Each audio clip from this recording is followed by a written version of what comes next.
시리즈 7번째 시간입니다. 우리의 시간이 위험합니다 라고 하는 제목으로 은혜를 나누려고 합니다. 아마 2018년도 얼마 남지 않아서 요즘에 누구 할 것 없이 느끼는 어떤 감회가 있을 거예요. 어떤 분은 참 시간이 빨리 지나간다 라고 생각을 하고, 어떤 분들은 내년에 새롭게 뭔가를 열심히 해야지 어떤 준비와 계획을 하기도 하죠. 어느 때보다 이 세월 또는 시간에 대해서 생각하는 그런 기회가 많은 것이 연말 또는 연초가 아닌가 생각을 합니다. 자, 이 시간이라고 하는 것이 누구에게나 동일하게 주어져 있습니다. 누구에게나 24시간, 누구에게나 365일 주어져 있습니다. 그런데 누구에게나 주어진 이 시간은 누구나 동일하게 이 시간을 느낄까요? 쉽게 예를 들면 이 예배 시간이 정해져 있죠. 누구에게나 정해져 있는 이 시간인데, 이 시간이 누구에게나 똑같이 느껴질까요? 아니면 다르게 느껴질까요? 잘 아시죠? 여러분 느끼잖아요. 어떤 분에게는 정말 한순간 훅 지나가는 그런 분이 있어요. 드물지만. 어떤 분에게는요, 자고 또 자고 눈 떠도 아직도 하고 있어. 이게 너무 길어서 뭐 몸을 비틀고 뭐 하품을 하고 기지개를 켜도 두 번째. 이 시간을, 이 심리적인 시간은 사람들마다 다 다르죠. 예배는 긴데 근데 짧은 것들이 있어요. 연속곡은 왜 그렇게 짧은지, 좀 더 하지 뭐 1시간을 하는데도. 그런데 이 심리적인 시간뿐만 아니고 물리적인 시간, 1초, 2초, 1시간, 2시간 이런 측정이 가능한 이런 물리적인 시간은 절대 시간일까요? 아니면 변할 수 있는 시간일까요? 시간은 절대값이라고 생각을 합니다. 그런데요, 그것도 변해요. 여러분, 아인슈타인 아시죠? 그분이 상대성 이론이라는 걸 발표를 했습니다. 근데 저는 과학자가 아니기 때문에 자세하게 설명을 과학적으로 할 수는 없지만, 중요한 것은 뭐냐면 시간도 절대값이 아니라는, 변한다는 거예요. 예를 들면 지구의 시간과 지구 위에 떠도는 우주선, 위성의 시간이 틀려요. 공간도, 시간과 공간도 이게 틀려요. 그게 시간과 공간이 완전히 다른 것을 블랙홀이다 이렇게 표현을 하죠. 그래서 여러분, 우리가 차 운전할 때 그 GPS라는 게 있습니다. 내비게이션. 그것도 이 지구의 시간과 그 위성, GPS 위성의 시간이 차이가 있기 때문에 GPS 위성에는 그 차이를 보정하는 그런 장치를 달아 놔서 위성의 시간과 지구의 시간을 같이 맞춰야 그 전파가 가리키는 위치를 바르게 실시간으로 오차 없이 그렇게 우리가 확인을 할 수 있대요. 이 위치 보정을 안 하면요 11km가 차이가 난대요. 11km가. 뭐냐 하면 시간이라고 하는 것이 누구에게나 1초가 아니라 상대적이라는 거예요. 누구에게는 1초지만 어떤 존재에게는 1시간이 될 수도 있고 1년이 될 수도 있고, 그게 과학적으로 증명이 됐어요. 그 과학적인 증명 때문에 얼마 전에 화성에 우주선이, 탐사선이 이제 착륙을 해가지고 뭐 이런 우주의 연구 개발에 이 도움을 받을 수가 있는 거죠. 다시 말하면 우리가 알고 있는 그 시간은 절대적인 게 아니라 상대적인 거예요. 자, 그렇다면 하나님의 시간과 우리의 시간은 같을까요? 다를까요? 다르다면 어떻게 다를까요? 지금 제가 물어보니까 눈치상 다르다고 그러지, 신앙생활하면서 다르다고 하는 것을 알고 신앙생활해요? 성경을 보면서 하나님의 시간과 우리의 시간이 다르다는 것을 인정을 하고 성경을 봅니까? 예, 달라요. 근데 다른데, 그럼 다르다면 하나님의 시간과 인간의 시간이 다르기 때문에 어떻게 해야 됩니까? 보정을 해줘야 돼요. 오차를 없애서 하나님의 시간과 우리의 시간을 이해를 하고, 하나님 이렇게 얘기할 때는 하나님의 시간으로는 이런 의미니까 이렇게 받아들여야 돼, 이런 보정 작업을 해야 되는데, 우리는 그런 보정 작업을 하지 않고 여전히 우리 시간으로, 우리 환경에서, 나의 입장에서 내 형편으로만 자꾸 생각을 하면서 하나님을 믿고 신앙생활하고 그런 마음으로 성경을 읽으니까 이게 믿음이 안 자라는 거예요. 삶이 안 바뀌는 거예요. 자, 성경은 어떤 책입니까? 하나님을 우리 인간에게 알려주기 위해서 인간의 언어로, 인간의 문자로, 인간의 환경으로 하나님을 설명해 놓은 책이에요. 그죠? 자, 그렇다면 우리가 성경을 읽으면서 우리 식으로, 우리 방법으로, 우리 환경으로, 우리 시간으로 이 성경을 해석해서는 안 된다는 거예요. 이 성경을 통해서 하나님이 이렇게 말씀하셨으니까 하나님은 이런 분이구나, 하나님이 이런 때를 말씀하셨으니까 하나님은 이런 때에 이렇게 역사하는 분이구나. 우리가 하나님의 마음을 알고 하나님이 어떤 분인가를 알아가야 되는데, 그런 보정 작업을 전혀 하지 않고 문자적으로 내가 읽는 대로, 내가 들리는 대로, 보는 대로 내 형편으로 자꾸 성경을 보니까 이게 무슨 얘기인지, 뭘 말하려고 하는지 전혀 감을 못 잡아요. 예를 들면 이런 거예요. 구원을 얘기하는데 성경에는 구원이 과거형으로 얘기합니다. 어떤 때는 현재형으로 얘기해요. 어떤 때는 미래형으로 얘기해요. 로마서 8장 29절 30절에 보면 하나님이 미리 아신 자들 또한 그 아들의 형상을 본받게 하기 위하여 미리 정하셨대요. 정했다는 건 뭡니까? 과거형이에요. 그런데 에베소 2장 8절에 너희는 그 은혜에 의하여 믿음으로 말미암아 구원을 받았대요. 현재형 또는 현재 완료로 얘기해요. 고린도전서 15장 2절에 보면 그로 말미암아 구원을 받으리라, 미래형으로 얘기해요. 그러면 우리가 받은 구원은 언제 받은 거예요? 여러분 구원 받았습니까? 구원 받으신 분만 아멘. 자신 없어요? 내가 별소리 안 할 테니까 그냥 이게 주기마저의 설교가 되니까. 자, 여러분 구원 받으셨어요?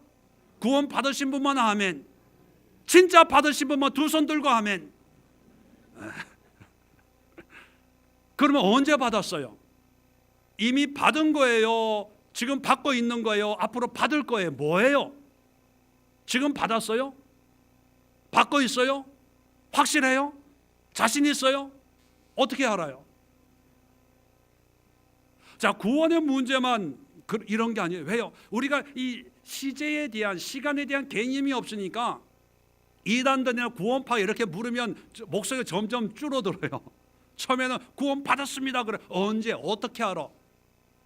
그러면 목소리가 줄어들면서 나중에 뭐라 그러는지 아세요? 우리 목사님이 그랬대. 부흥 강사가 그랬다는 거예요. 자, 이것만이 아니라 하나님의 나라, 천국에 대해서도 우리가 이렇게 알고 있는 천국은 언제 임하는 거예요? 성경을 보면 고린도전서 6장 10절에 보면 하나님의 나라를 유업으로 받는, 유산으로 받는다는 의미는 뭐예요? 이미 하나님의 나라가 있다는 거예요. 과거에 어떤 때인지 모르지만. 그러다가 누가복음 17장 21절에 여기 있다 저기 있다고도 못하리니 하나님의 나라는 너희 안에 있느니라. 내 안에, 지금 내 안에 있대요. 누가복음 22장 18절에는 예수님께서 만찬을 하시다가 이런 말씀을 합니다. 제자들에게 이제부터는 하나님의 나라가 임할 때까지 포도나무에서 난 것을 다시 마시지 아니하리라. 하나님의 나라가 임할 때까지 뭡니까? 미래로 얘기해요. 자, 우리 천국은 우리가 죽어서 가는 미래에 있는 나라일까요? 아니면 지금 예수 믿는 나에게 임한 걸까요? 아니면 옛날에 이미 임했던 걸까요? 이게 헷갈리는 거예요. 이것만이 아니라 거룩도 성경에 보니까 히브리서 10장 10절에 우리가 거룩함을 얻었노라 현재 완료로 얘기해요. 고린도전서 7장 14절에는 그러나 이제 거룩하니라. 이제 거룩하되 우리가 지금 레위기 11장 45절에 내가 거룩하니 너희도 거룩할지어다 미래형으로 얘기해요. 아니 예수를 믿는 내가 거룩해진 거예요? 거룩하고 있는 거예요? 아니면 거룩해야 되는 거예요? 이게 헷갈리는 거예요. 적 그리스도에 대해서도 성경에 보니까 요한 1서 4장 3절에 지금 벌써 세상에 있대요 적 그리스도가. 근데 요한계시록을 보면 적 그리스도가 언제 나타나요? 미래의 어떤 한때에 적 그리스도가 나타나는 걸 보면 이제 예수님의 재림을 예측할 수가 있다고 말씀을 합니다. 뭐예요 이거? 과거로 얘기하다가 현재로 얘기하다가 또 미래로 얘기하다가 그러니까 이게 우리가 헷갈리는 거예요. 멘붕이 되는 거예요. 구원은 받았다고 하지만 구원에 대한 설명을 못하는 거예요. 천국을 소유하고 있다고 하지만 천국에 대한 확신이 없는 거예요. 내가 내 안에 보니까 없는 것 같고 성경을 보니까 죽으면 천당 구원받는다고 하니까 막연하게 죽으면 가는 나라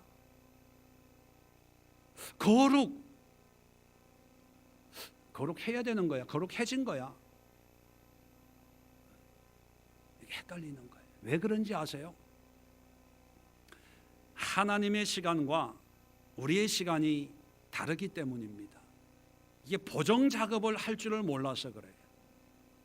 우리의 시간은 과거, 현재, 미래, 보통 시제라 그러죠. 시간의 흐름 속에 살고 있습니다.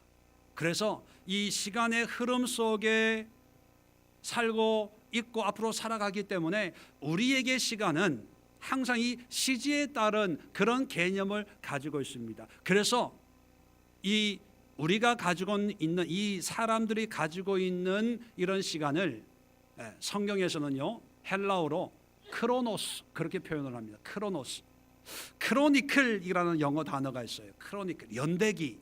뭐 어떤 왕조의 어떤 몇 년도 뭐 이런 연대기 있죠. 크로노그래프라는 단어가 있는데 이게 뭐냐면 100m 달리기 할 때 왜 초시계 있죠. 초시계, 스톱워치라고 그러죠. 크로노그래프, 이 시간을 재는 이 시간의 물리적인 시간 1초, 2초, 하루, 이틀, 1월, 2월, 2018년, 2019년 이런 시간의 흐름, 물리적인 시간을 재는 그런 의미로 그런 시간으로 크로노스라고 표현을 하고요. 반대로 하나님의 시간, 어떤 시간의 흐름이 아니라 어떤 사건적인 시간과 상관없이 어떤 사건의 의미를 나타내는 그런 시간 개념이 카이로스 그렇게 얘기합니다. 그래서 우리는 이렇게 얘기를 해줘야 돼요. 주일 예배는 주일 11시에 시작합니다. 그렇게 얘기해줘야 막 불이 나게 예배 안 늦으려고 오는 거예요. 왜? 우리는 그렇게 살아왔고 그렇게 살고 있고 그렇게 살아가고 나만 그런 게 아니라 모든 사람들이 그렇게 사는 거예요. 그래서 11시를 기준으로 해서 빨리 오면 빨리 오는 거고 11시를 기준으로 해서 늦으면 늦은 거예요. 11시를 기준으로 해서 11시에 딱 도착하면 정각에 도착을 했다 이렇게 생각을 합니다. 그런데 카이로스는 그게 아니에요. 예배 드릴 때 오세요 이런 의미예요. 예배 드릴 때 오세요. 그러면 우리는 멘붕이 와요. 언제 예배 드립니까? 11시. 하나님의 시간은 시간의 흐름으로 얘기하는 게 아니라 어떤 사건, 어떤 이슈, 어떤 의미에 대해요. 왜 하나님은 이 시간을 얘기하지 않고 크로노스가 아니고 카이로스일까? 여러분, 하나님은 시간의 어떤 제약이나 시간의 흐름 속에 계신 분일까요? 시간 밖에 있는 분일까요? 네, 시간 밖에 있는 분이에요. 왜요? 태초에 우주 만물이 만들어지기 전에 일반적으로 우리가 가지고 있는 시간의 개념은 지구가 태양을 한 바퀴 돌면 1년이고 한 바퀴 스스로 자전을 하면 24시간이 되고, 이런 어떤 천문학적인 어떤 개념을 가지고 시간을 만들었거든요. 그런데 하나님은 이런 우주가 만들어지기 전에도 계신 분이에요. 오늘 말씀 보면 하나님에게 주께는 하루가 천년 같고 천년이 하루 같다, 이 의미가 문학적인 의미가 아니고 상징적인 의미가 아니라 하나님은 시간에 영향을 받지 않는 분이라는 것을 의미하는 거예요. 하나님은 시간 밖에 있는 분이에요. 그러니까 하나님에게 과거가 있을까요? 하나님에게 미래가 있을까요? 없어요. 없어요. 하나님은, 잘 들으세요, 하나님은 항상 현재. 우리는 10년 전 또는 앞으로 10년 후 어떤 시간의 어떤 한계 속에서 시간을 기준으로 해서 말하지만 하나님은 시간 밖에 있는 분이기 때문에 시간의 의미가 없는 거예요.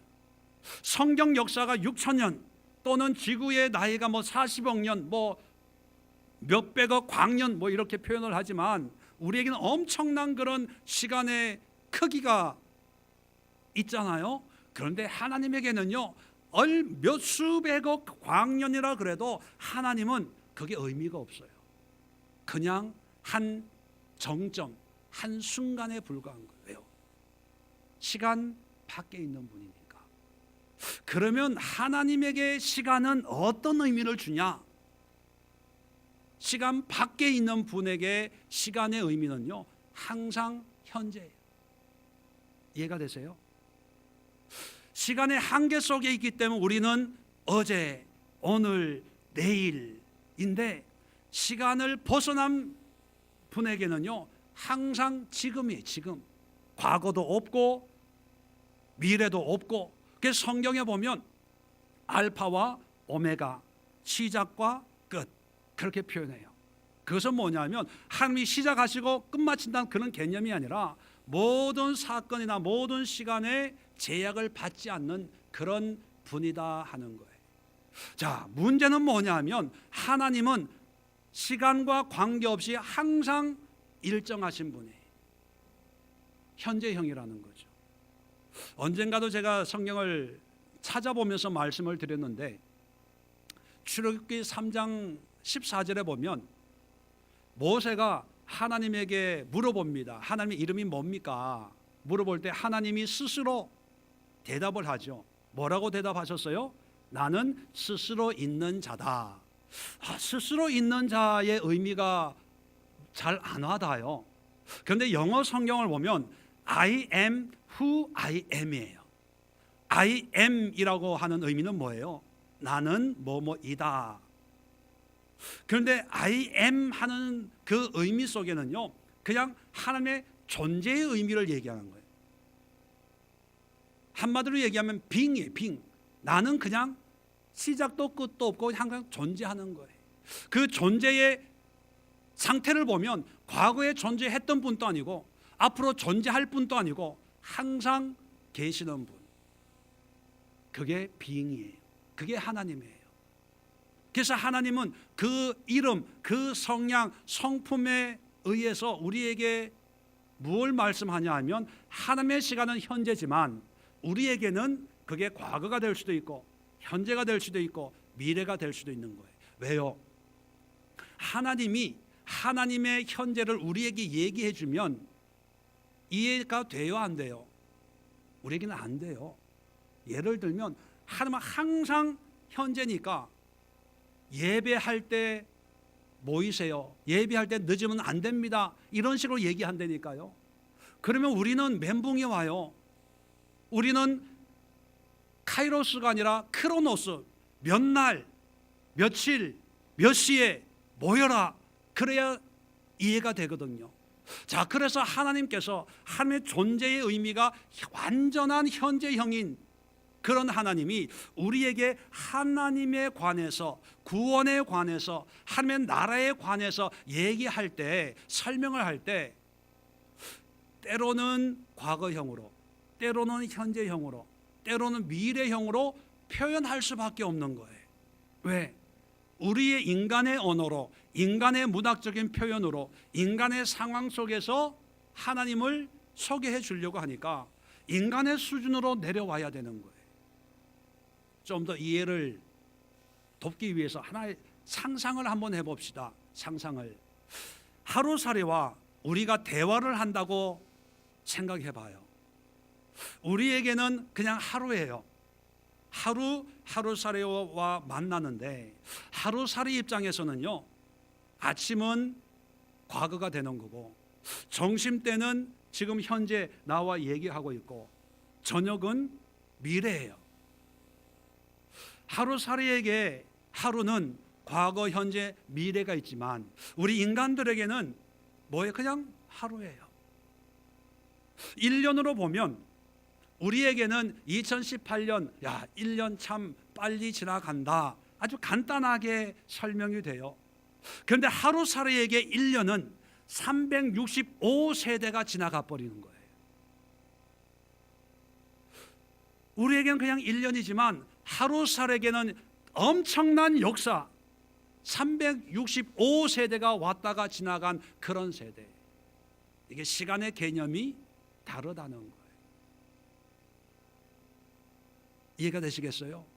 자, 그런데 우리가 그런 하루살이에게 작년에 이런 일이 있었다라고 얘기하면 이해가 될까요? 안 될까요? 안 돼요. 작년이 어디 있어? 하루살이에게는 아침, 점심, 저녁밖에 없는 거예요. 그러면 백날 너 오늘 아침에 태어났지? 나는 50년 전에 태어났어. 이러면 하루살이들은 멘붕이 오는 거예요. 멘붕이. 왜요? 50년 전 그게 뭐지? 1년이 365세대가 지나가는데 50년은 몇 세대가 까마득한 그냥 상상의 숫자밖에 되지 않는 거예요. 이게 얘기가 안 되는 거예요. 그러니까 내가 50년 전에 태어나도 하루살이에게 어떤 탄생의 의미를 설명하려면 내가 아침에 그래 이해가 되는 거예요. 하루살이에게 미래를 얘기하려면 어떻게 얘기해야 됩니까? 저녁에 그 수준으로 눈높이로 설명을 해야 이해가 된다니까요. 하나님이 과거가 있고 현재가 있고 미래가 있어서 구원을 얘기할 때 과거 또는 미래, 하나님의 나라를 설명할 때 때로는 과거 또는 미래, 이렇게 하나님의 시간이 그래서 과거, 현재, 미래를 얘기하는 게 아니라 우리가 과거, 현재, 미래에 사로잡혀 있는 삶을 살기 때문에 눈높이로 그렇게 표현을 한 거예요. 이해되시는 분만 아멘. 여기까지 이해되시죠? 이해 안 돼도 된다고 하세요. 왜? 나한테 미안해지니까. 자, 그러면 어떤 작업이 필요합니까? 보정을 해줘야 돼요. 우리식으로 하나님을 판단하지 말고, 우리식으로 하나님의 말씀을 이해하려고 하지 말고, 내가 가지고 있는 시간 개념으로 하나님을 끌어들이려고 하지 말고, 이런 시제를 통해서 하나님은 이런 분이구나 라고 하나님의 뜻으로, 하나님의 개념으로, 하나님의 모습으로 우리가 한 걸음 더 나아가서 이해를 해야 된다는 거죠. 자, 그러면 하나님이 우리에게 성경에 보면 영원이라는 그런 의미를 줍니다. 영원한 나라, 영원한 생명, 영원히 내가 살게 하겠다. 영생. 자, 그 영생의 우리의 의미는 어떤 의미입니까? 과거, 현재, 미래 어떤 의미를 가져다 줘요? 미래적인 의미예요. 그러면 하나님이 미래가 있다고요? 없다고요? 없어요. 없는 분이 왜 우리에게 미래를 얘기할까? 그리고 그 미래를 영생을 통해서 하나님이 우리에게 주시는 의미가 뭘까? 이런 보정 작업을 하고 이해를 해야 돼요. 자, 보정 들어갑니다. 뽀샵을 하는 거예요. 자, 하나님에게 영원은 의미가 없어요. 그런데 우리에게 영원이라고 할 때 그 영원을 우리에게 어떤 의미를 주려고 할까? 여러분, 우리에게는 먼 미래의 의미지만 하나님에게 영원은 뭐라고요? 현재. 다시 말하면 우리에게 영원은 미래, 시제적인 의미가 아니라 영원이라고 하는 것은 하나님의 현재, 하나님의 현재예요. 그러면 영원한 생명은 뭐예요? 하나님의 현재에 내가 동참할 때, 그때의 삶, 그때의 생명, 그때의 나의 모습이 그게 영원한 생명이 되는 거예요. 우리는 영원한 생명, 그러면 예수 잘 믿고 죽어서 천국 가서 누리는 그런 어떤 생명, 구원받은 상태를 영생이라고 그러죠. 여러분, 그건 우리식으로 해석하는 거예요. 하나님은 그게 아니라 지금 하나님의 임재, 하나님의 현존, 그 속에 들어가 있는 상태, 하나님을 나의 아버지로, 내가 하나님의 자녀로, 하나님을 나의 구주로, 내가 하나님의 백성으로 고백하고 그 구주이신 하나님과 믿음으로 연합된 상태로 살아가는 그 삶이 영생이에요. 이해가 안 되는 것 같아서 성경을 한번 찾아봅시다. 요한복음 6장을 봅시다. 요한복음 6장.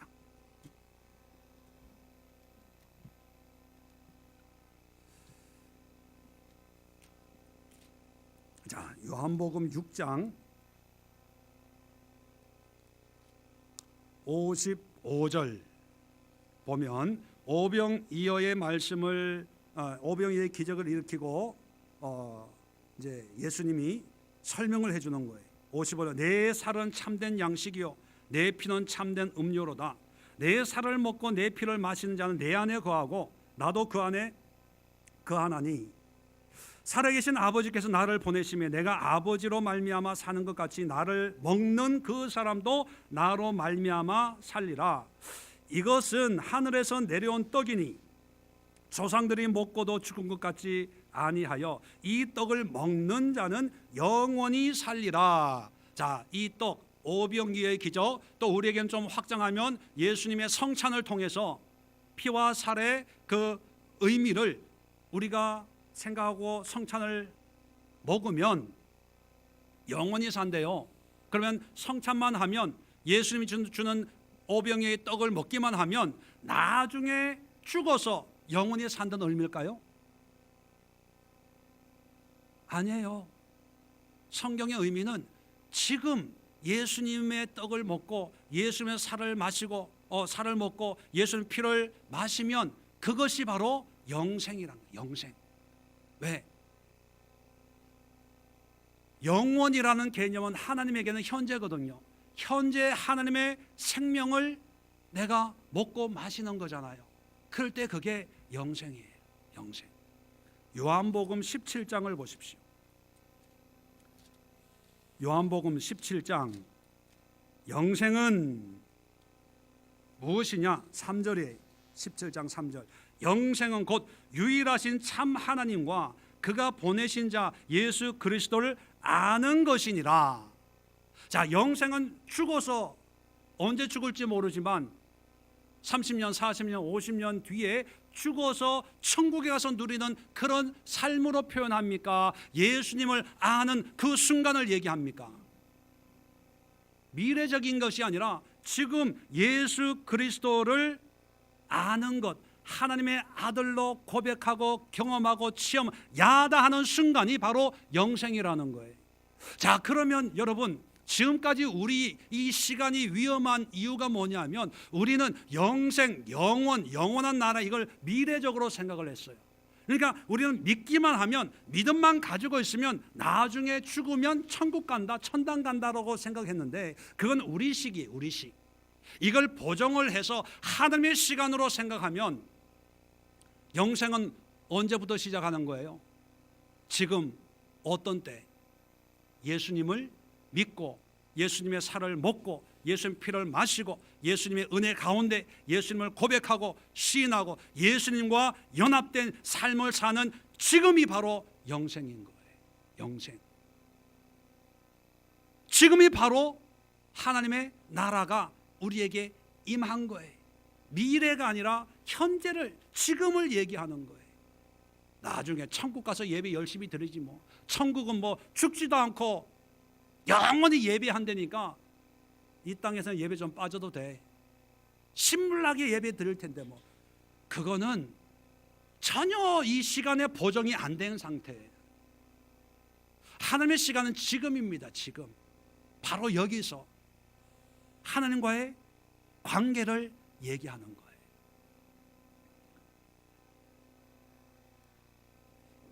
또 하나 예정이라는 게 있죠.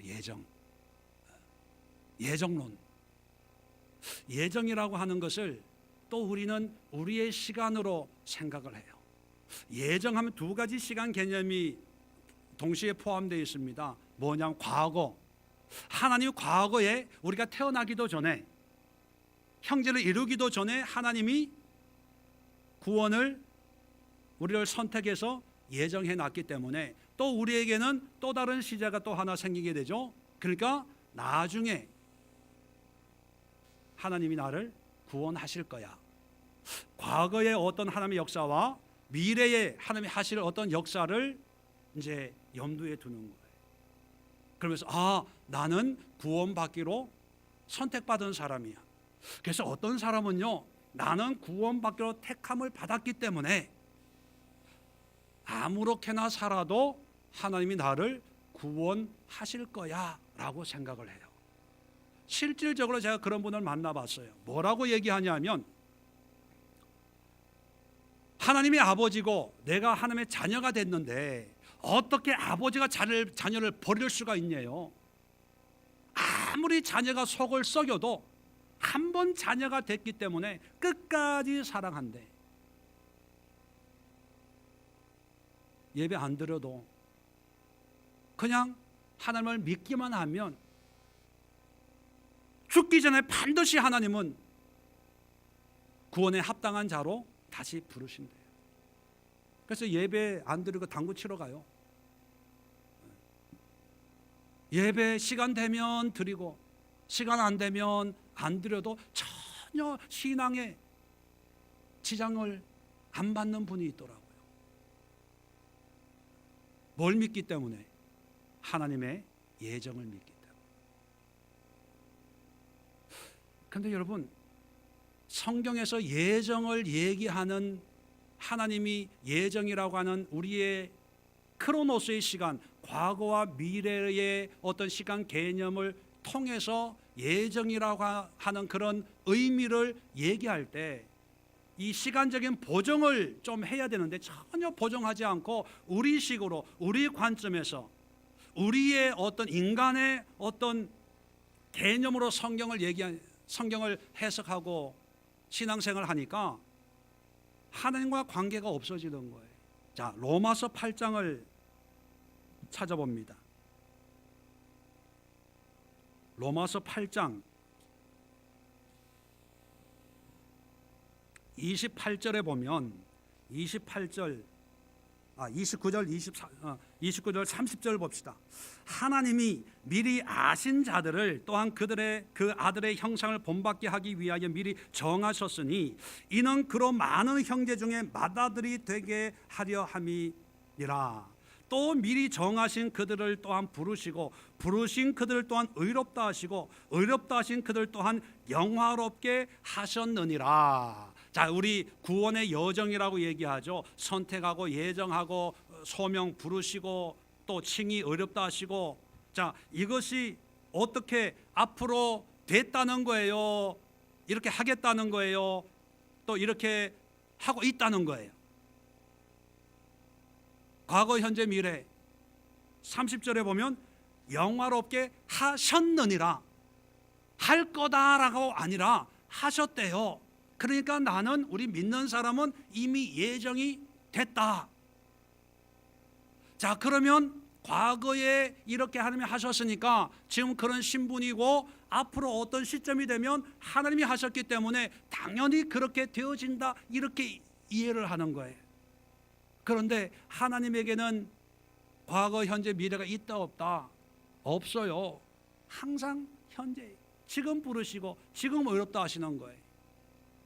그런데 제가 말씀드리고 싶은 것은 그게 아니고, 이런 말씀을 인용을 하면서 자기의 어떤 예정을 얘기하는데, 하나님의 예정의 의미를 여기 이렇게 기록한 목적은 뭐냐 하면 31절 이하예요. 그런즉 이 일에 대하여 우리가 무슨 말하리요? 만일 하나님이 우리를 위하시면 누가 우리를 대적하리요? 하면서 39절에 주 그리스도 예수 안에 있는 하나님의 사랑에서 끊을 수 없으리라. 31절부터 39절까지는 이런 하나님의 능력, 하나님의 권능, 하나님의 어떤 예측할 수 없는 지혜와 총명을 찬양하는 것으로 끝이 나요. 뭐냐 하면요, 하나님이 이 하나님의 역사를 예정이라고 하는 어떤 시제의 어떤 개념으로 이렇게 설명하는 것은, 하나님은 항상 현재의 어떤 역사를 얘기하는데 그 하나님의 역사를 통해서 하나님을 찬양하라고 얘기하는 거예요. 로마서 8장을 집에 가서 다 읽어보세요. 8장의 내용이 뭐냐면 하나님의 율법이 아니라 하나님의 측량할 수 없는 지혜와 총명과 하나님의 주권적인 역사를 찬양하고 고백하는 거예요. 다시 말하면 예정을 얘기하는 것은 뭐냐면 이러한 하나님을, 이러한 능력을 가지고 있는, 이런 구원을 주시는 하나님을 찬양해라. 하나님이 하시면 그 누구도 하나님의 뜻을 거역할 수 없다. 하나님의 주권적인 능력을 강조하기 위해서 예정을 얘기한 거예요. 로마서만 그럴까요? 에베소서 1장을 보세요. 에베소서 1장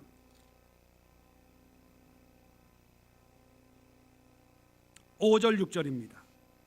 에베소서 1장 5절 6절 보면, 자, 그 기쁘신 뜻대로 우리를 예정하사 예수 그리스도로 말미암아 자기의 아들들이 되게 하셨으니, 자, 예정했어요. 자, 예정 아들, 하나님의 아들 되었으니까 우리는 그냥 막 살아도 되는 거예요.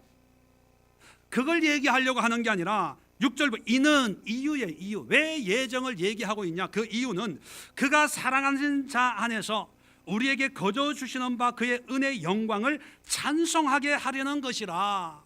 예정의 의미를 얘기하는 것은 지금 하나님의 그 나를 택하시고 부르신 그 하나님의 놀라운 능력, 권세, 주권을 찬양하라는 거예요. 감사하라는 거예요. 다시 말하면 하나님은 현재 미래가 아니라 나중에 구원받을 거야가 아니라 지금 하나님의 예정을 받았다면 지금 하나님을 찬양하고 하나님께 영광을 돌리고 하나님을 사랑하고 하나님과 연합된 그런 삶, 하나님이 아버지고 내가 자녀인 그런 삶을 살으라는 거예요. 살으라는 거. 시간의 의미가 아니에요. 시간의 의미가. 그런데 우리는 예정이라는 그 개념을 크로노스로 생각하고 시간적으로 생각을 해버려요. 자, 9절 10절도 봅시다. 9절 10절. 자, 끝에 보면 그리스도 안에서 때가 참 경륜을 위하여 예정한 것이니 하늘에 있는 것이나 땅에 있는 것이 다 그리스도 안에서 통일되게 하려 하심이라. 자, 통일이에요. 하늘의 것과 시간이 통일되는 거예요. 어디에서 통일돼요? 그리스도 안에서, 하나님 안에서 통일되는 거예요. 그러니까 통일이라고 하는 것은 인간의 시간, 하나님의 시간이 경계가 없어지는 거예요. 경계가 없어지고 누구의 시간? 그리스도, 예수 그리스도 안에서. 자, 11절입니다. 모든 일을 그의 뜻의 결정대로 일하시는 이의 계획을 따라 우리가 예정을 입어 그 안에서 기업이 되었으니. 자, 예정이 되었어요. 이는 12절입니다. 우리가 그리스도 안에서 전부터 바라던 그의 영광의 찬송이 되게 하려 하심이라. 예정을 한 목적이 뭡니까? 우리의 시간, 미래, 나중에 때가 되면 하나님 무조건적으로 우리 아버지시니까 자녀인 나를 예정할까, 이걸 얘기하려고 하는 게 아니라는 거예요. 그런 인간의 시간, 하나님의 시간을 다 없애고 예수 안에서, 예수 안이라고 하는 것은 시간이 어떤 시간? 누구의 시간? 하나님의 시간이. 하나님의 시간은 언제라고요? 현재, 지금이. 지금 뭐 하라고 이 예정하셨다고요? 하나님을 찬송하는 거예요. 하나님을 높이는 거예요. 하나님께 영광을 돌리는 거예요. 그걸 하라고 한 거예요. 자, 에베소 3장 11절.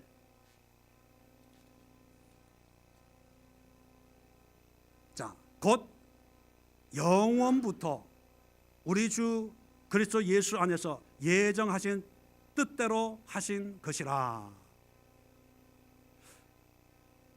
12절에 우리가 그 안에서 그를 믿음으로 말미암아 담대함과 확신을 가지고 하나님께 나아감을 얻었느니라. 그러므로 너희에게 구하노니 너희를 위한 나의 여러 환난에 대하여 낙심하지 말라. 이는 너희의 영광이니라.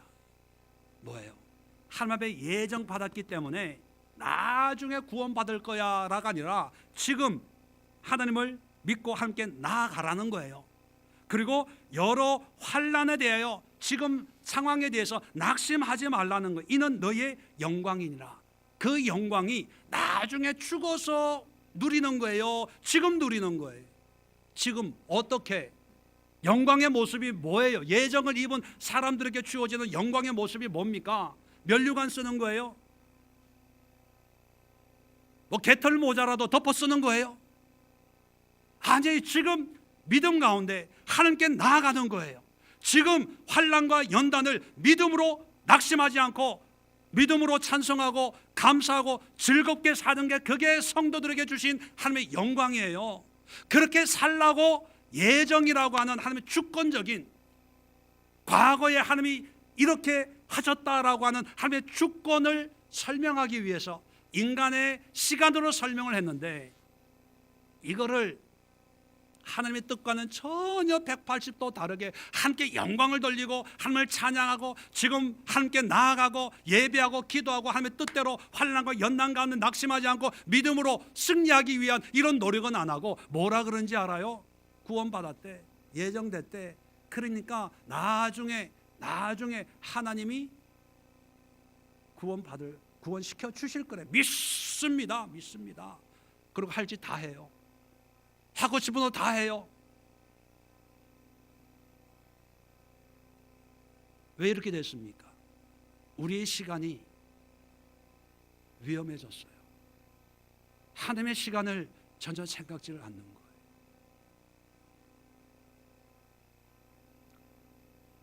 어떤 분들은 또 목사님이 성경을 그렇게 보시니까 그렇겠죠. 지금까지 저는 그렇게 안 배웠는데요, 이런 분이 있을 것 같아서 또 제가 책을 읽어드릴게요. 이 책은 뭐냐면 개혁교회 교의학이라고, 개혁교회라고 하는 것은 우리가 잘 아는 칼빈주의, 장로교 신학, 총신신학 뭐 이런 한국 교회, 장로교회 뿌리가 되는 그런 개혁교회 교의학이라고 하는 것은 조직신학이에요. 뼈대의 뼈대, 신학의 뼈대. 그 책에서 제가 그 책을 가지고 오려고 직접 읽어드리려고, 근데 그 책이 1400페이지짜리예요. 1400페이지 제 책상에 있어요. 궁금하신 분들은 와서 보세요. 한국 장로교의 뿌리, 칼빈, 루터의 뿌리, 이 신학을 체계를 얘기하고 있는 1400페이지, 한국 목사님이나 교수님이 지은 게 아니고 네덜란드 화란 개혁주의의 본거지 신학자 두 분이 쓴 책을 한국 분이 번역을 한 거예요. 거기에 보면 이런 말씀이 있습니다. 개혁파 교회가 공표한 문서는 실천적인 관점에서 문제의 요점을 다음과 같이 표현한다. 뭐냐면 우리가 하나님의 예정에 의해서 산다고 신앙을 고백할 때 우리는 다음 두 가지에 대해서 말하는 것이다. 예정이 말하는 게 뭐냐? 그거예요. 두 가지를 얘기하는데, 첫째, 예정 교리는 우리를 겸손하게 만드는 무언가가 있다. 곧 우리의 구속은 결코 우리 자신의 주도나 힘을 의존하는 것이 아니라 그렇게 하셔야 할 책임이 하나님에게는 없음에도, 우리를 구원할 책임이 하나님에게 없음에도 불구하고 하나님이 우리에게 호의를 갖고 다가오는 것에 전적으로 의존하는 것이다. 예정의 교리의 핵심은 뭐냐? 미래적인 어떤 구원을 얘기하는 게 아니라 지금 구원받을 자격이 없는 우리에게 구원을 주시는 하나님을, 그리스도를, 예수님을 전적으로 신뢰하고 붙잡는 게 목적이라는 거예요. 두 번째, 예정교리는 우리를 위로해주는 무언가가 있다. 곧 우리의 구속은 조금 더 흔들림이 없이 확실하다. 왜냐하면 그것은 우리 자신에게 속한 어떤 것도 의존하지 않고 반면에 오직 또한 완전히 하나님의 신실하심을 의존하기 때문이다. 구원은 나중에 구원 받을 거야, 대충 살아도 돼, 그런 의미를 주는 게 아니라 신실하신 하나님, 한번 정하시면 바꾸지 않는 그 하나님을 끝까지 붙드는 그런 의미의 예정이라는 거예요. 자, 그래서 칼빈이 직접 얘기한 걸 제가 읽어드릴게요. 칼빈이 예정 교리는 실론적 측면뿐만 아니라 구원론적 측면도 있다. 전자, 이제 실론적 하나님과의 관계를 해서 예정은 하나님의 은혜가 절대 주권에 기초한 은혜라는 인식에 초점을 맞추고 있다. 하나님의 절대 주권, 시간적인 개념이 아니라 하나님의 주권, 하나님이 이렇게 하시면 정말 그렇게 하시는 분이구나, 하나님의 주권에 초점이 있다는 거예요. 우리의 구원에 대한 결정은 우리에게 있지 않고 하나님의 손 안에 있다. 우리는 우리의 구원을 오직 하나님께만 빚지고 있다. 따라서 우리는 하나님을 영원하게 하고 그분을 찬양해야 한다. 구원 예정의 결론은 뭐냐면, 그렇기 때문에 하나님을 찬양하고 하나님을 신뢰하고 하나님을 의지해야 된다는 거예요. 한마디로 믿음으로 거룩한 삶을 살아내야 된다는 거예요. 언제? 지금, 매일매일.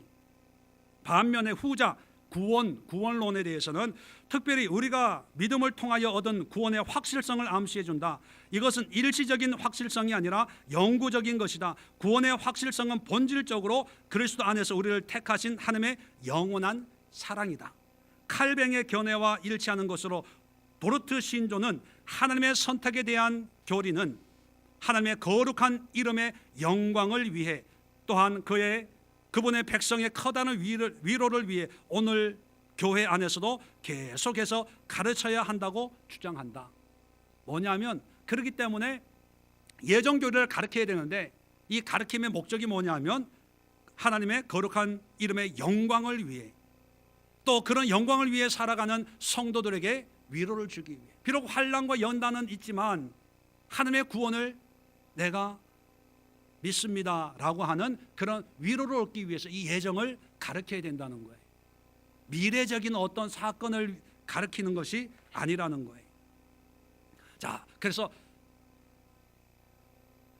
예정, 구원받기로 선택받은 사람은 그러면 그걸 선택받았는지 안 받았는지 어떻게 아냐, 이런 문제가 생기는 거예요. 그죠? 자, 그래서 계속해서 그 책에 선택에 대한 확신하는 방법은 명백하다. 내가 선택받았는지 선택을 못 받았는지 그걸 확신하는 방법은 명백하대요. 분명하다는 거죠. 자, 어떻게 분명한가? 제가 읽어드릴게요. 우리는 자신의 선택에 대한 확신을 오직 그리스도 안에서 발견한다. 내가 구원받은 것은 내 믿음이 아니라는 거예요. 내 확신, 믿습니다, 이게 아니라는 거예요. 어디에서 발견한다고요? 그리스도 안에서. 자, 그리스도 안에서 발견한다는 의미가 뭐냐? 왜냐하면 우리는 그리스도 안에서 선택되었기 때문이다. 그래서 칼뱅은 다음과 같이 말한다. 칼뱅의 말을 인용해요. 뭐라고 얘기하냐면, 그리스도는 거울이다. 우리는 스스로 속지 말고 우리 안에서 우리 자신의 선택을 반드시 바라보아야 한다. 그리스도가 거울이래요. 자, 거울을 보면 누가 보여요? 내가 보여. 나의 어떤 모습? 현재의 모습, 지금의 모습이 보이는 거예요. 과거의 모습을 보는 게 아니고, 화장하고 난 뒤의 모습이 미리 보이는 게 아니고, 쌩얼 그대로 보이는 게 거울이에요. 그리스도가 거울이라고 하는 것은 지금 그리스도 안에서 너의 모습을 보라는 거예요. 그게 네가 구원받았는지 버림받았는지 확정할 수 있는 가장 분명한 방법이라는 거예요. 믿습니다가 아니에요. 그리스도 앞에서의 나의 모습을, 지금의 모습을 보라는 거예요. 지금의 모습을. 만약 우리가 그리스도에 연합되어 있고 그와 친밀한 교제를 누리면 우리는 우리 자신이 생명책에 기록되어 있다는 것에 대해 충분할 만큼 명백하고 견고한 증언을 지니고 있다. 지금 거울을 보면서 예수님을 보면서 예수님과 연합되고 예수님과 친밀한 교제를 누리고 있다면 걱정하지 말라는, 생명책에 너의 이름이 반드시 분명하게 기록이 되어 있으니까 걱정하지 마. 자, 뒤집어 보면 거울인 예수님을 보는데 이것도 부족하고 저것도 부족, 기도도 없고, 그러면 선택받은 거라고 믿어야 돼요? 안 받은 거라고 믿어야 돼요? 알아서 생각하세요.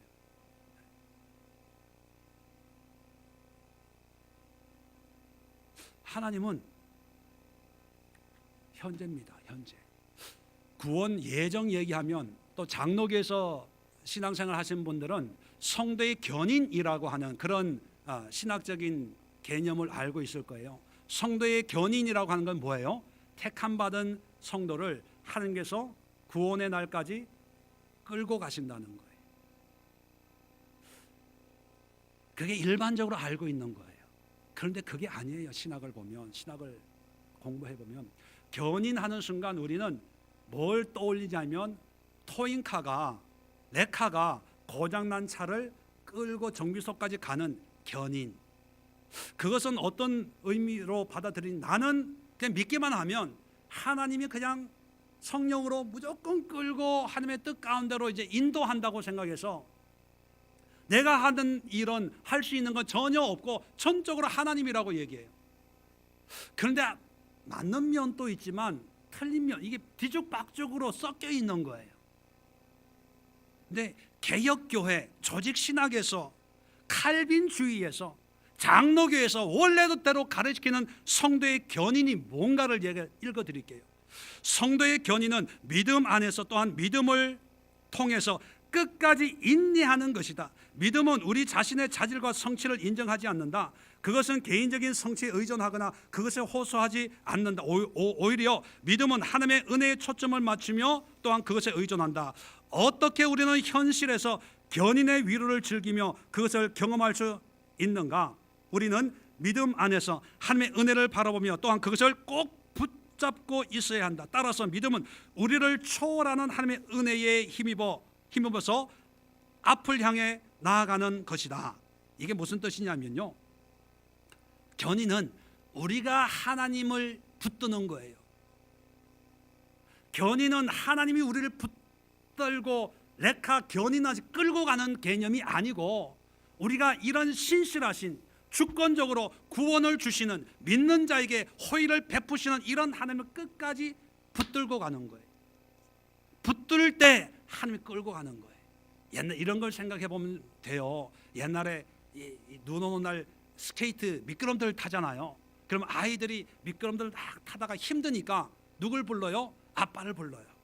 아빠를 부르면 아빠가 끌어달라고, 그러면 아빠가 뒤로 손 내밀면 아이가 그걸 붙잡아요. 그러면 아빠가 막 달리면 썰매 탄 아이도 막 달리며 좋아하잖아요. 자, 그런데 견인의 의미는 어디에 있냐면 아빠가 끄는 데 의미가 있는 게 아니라 아이가 아빠의 손을 꼭 잡고 있는 거에, 그게 견인이에요. 그러니까 우리의 책임을 자꾸 앉으려고 하는, 편하게 하려고 하는 거예요. 모든, 물론 하나님의 주권을 얘기해요. 그런데 모든 것을 하나님이 하실 거야, 하나님이 하셔.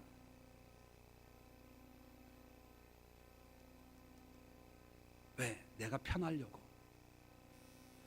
분명히 조직 신학책에 얘기하고 있는데 이런 것은 강조 안 해요. 왜? 부담되니까, 힘드니까.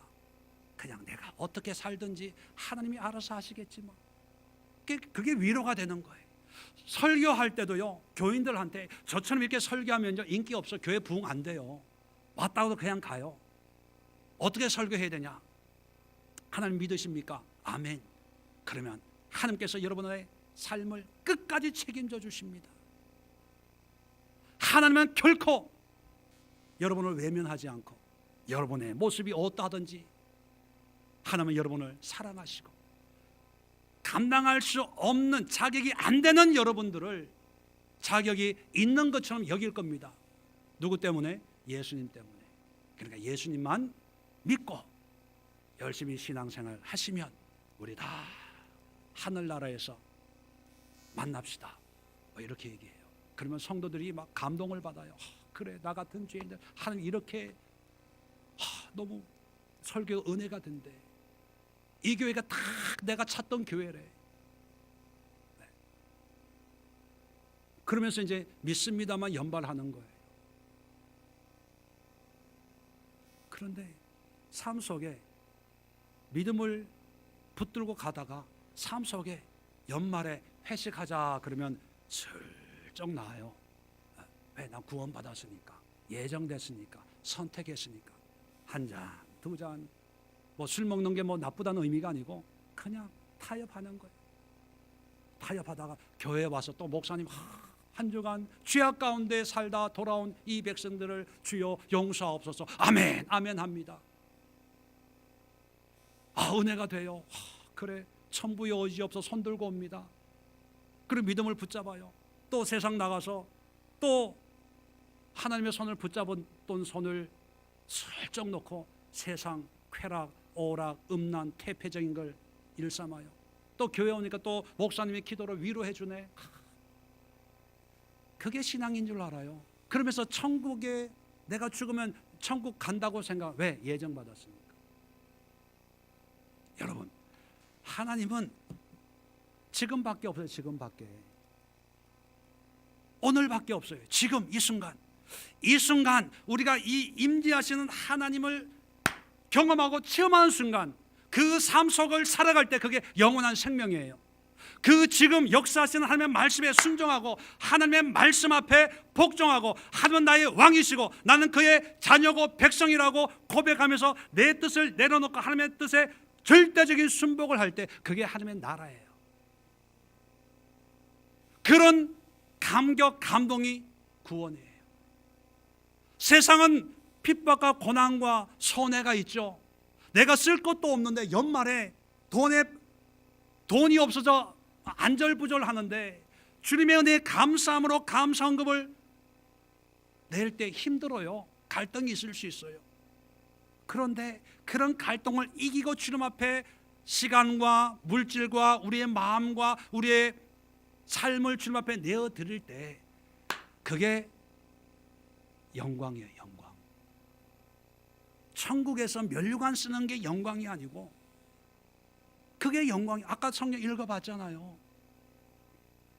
그런데 우리는 영광을 그냥 지금은 없으니까, 자랑할 게 없으니까 나중에 가서 면류관 쓰고 뭐 생명수가 흐르는 뭐 진주의 강 속에 뭐 하나님과 영원히, 물론 그것도 영광이지만 이 땅에서도 영광된 삶을 살라고 하는 거예요. 왜요? 하나님은 현재니까. 고린도후서 6장 2절에 보라, 지금은 은혜 받을 만한 때요. 보라, 지금은 구원의 날이로다. 여러분의 지금은 어떻습니까? 믿음은 그렇게 외치지만 과연 하나님과 예수님과의 나와의 관계를 통한 영원한 생명을 지금 누리고 있으세요? 영원한 나라를 소유하고 있습니까? 하나님의 그 영원을 내 마음속에 품고 있어요. 여러분 스스로 한번 여러분 자신을 대해서 한번 점검해 보시고 물어보시고 거기에 대한 해답을 찾아보세요. 그리고 오늘 성경이 말하고 있는 우리의 시간과 하나님의 시간에, 또 하나님의 개념과 우리의 개념에 보정을 해야 돼요. 보정. 하나님의 시간으로 바꾸어서 생각할 수 있는 그런 신앙, 그런 믿음, 또 그런 성경 읽기가 될 수 있기를 주의 이름으로 축원을 드립니다. 기도합니다. 좋으신 하나님,